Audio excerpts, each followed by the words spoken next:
শুভ দুপুর বন্ধুরা, মালার গৃহস্থালিতে তোমাদের সবাইকে স্বাগত জানাই। তো আজ ছিল মঙ্গলবার, আমাদের সোম মঙ্গল এবং শনিবার নিরামিষ হয়। তো নিরামিষের দিন প্রতিদিনই তো ডাল খেতে আর ভালো লাগে না, সেই কারণে মাকে বলেছিলাম, মা আজ তুমি নিরামিষ ঘুগনি রান্না করবে, মুখের স্বাদটা একটু বদলানোর জন্য।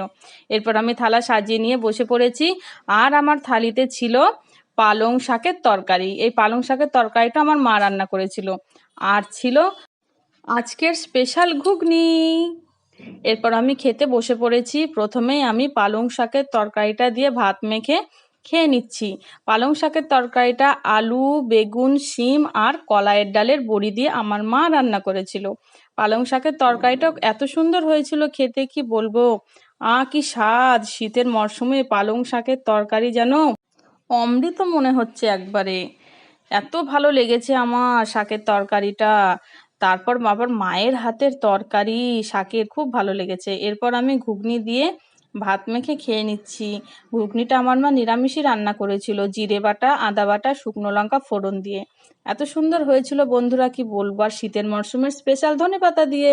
তো বন্ধুরা, আমার ভিডিওটা ভালো লাগলে একটা লাইক, কমেন্ট, শেয়ার করে টাটা, বাই বাই।